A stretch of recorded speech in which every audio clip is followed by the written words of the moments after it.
रात के करीब 12:30 बजे थे। वीरान रेलवे ट्रैक के बीचों बीच खड़ी पुरानी ट्रेन के दरवाजे अपने आप धीरे धीरे हिल रहे थे। हवा बिल्कुल शांत थी, फिर भी डिब्बों के अंदर से लोहे के टकराने जैसी हल्की हल्की आवाजें आ रही थीं, जैसे कोई अंदर चल रहा हो। उस सुनसान स्टेशन पर उस रात सिर्फ एक ही आदमी मौजूद था, अरमान। अरमान एक रेलवे टेक्नीशियन था जिसे पुराने डिब्बों की जांच के लिए देर रात भेजा गया था। स्टेशन कई सालों से बंद पड़ा था और वहां खड़ी वो ट्रेन भी लगभग 10 साल से जंग खा रही थी। लेकिन जैसे ही अरमान ने उस ट्रेन को देखा, उसे कुछ अजीब महसूस हुआ। ट्रेन के सारे डिब्बे अंधेरे में डूबे हुए थे, लेकिन बीच वाले डिब्बे की खिड़की से हल्की पीली रोशनी झिलमिला रही थी। अजीब बात यह थी कि उस ट्रेन में बिजली का कोई कनेक्शन नहीं था। अरमान धीरे धीरे उस डिब्बे की तरफ बढ़ा। हर कदम के साथ उसके जूतों की आवाज सुनसान प्लेटफॉर्म पर गूंज रही थी। जब वह डिब्बे के पास पहुंचा तो अंदर से किसी के चलने की आवाज साफ सुनाई दे रही थी, लेकिन रेलवे रिकॉर्ड के हिसाब से उस ट्रेन में कोई नहीं होना चाहिए था।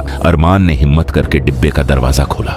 दरवाजा खुलते ही अंदर से ठंडी हवा का तेज झोंका बाहर आया, जैसे कई सालों से बंद कमरे का दरवाजा खुला हो। डिब्बे के अंदर हल्की पीली रोशनी थी और सीटों पर धूल की मोटी परत जमी हुई थी, लेकिन एक सीट ऐसी थी जिस पर धूल बिल्कुल नहीं थी, जैसे अभी अभी कोई वहां बैठा हो। अरमान आओ धीरे धीरे आगे बढ़ा। तभी उसे डिब्बे के आखिर में एक परछाई दिखाई दी। वहां एक आदमी खड़ा था।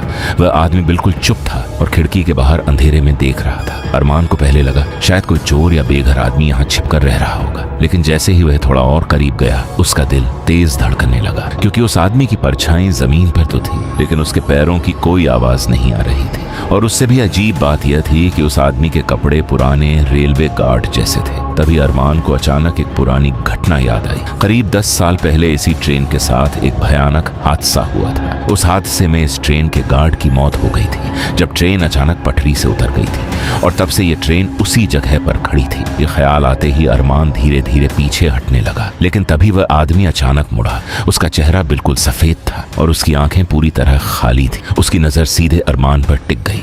अचानक डिब्बे के अंदर सारी लाइटें बुझ गईं। पूरा डिब्बा गहरे अंधेरे में डूब गया। कुछ सेकंड तक सिर्फ ट्रेन के पुराने पहियों के हिलने की आवाज आती रही, जैसे ट्रेन धीरे धीरे चलने लगी हो। अरमान घबराकर डिब्बे से बाहर भागा। जैसे ही वह प्लेटफॉर्म पर पहुंचा, उसने जो देखा उससे उसका खून जम गया। वह ट्रेन जो 10 साल से 1 इंच भी नहीं हिली थी, अब धीरे धीरे आगे बढ़ रही थी। अरमान ने डरते डरते आखिरी बार उस डिब्बे की खिड़की की तरफ देखा।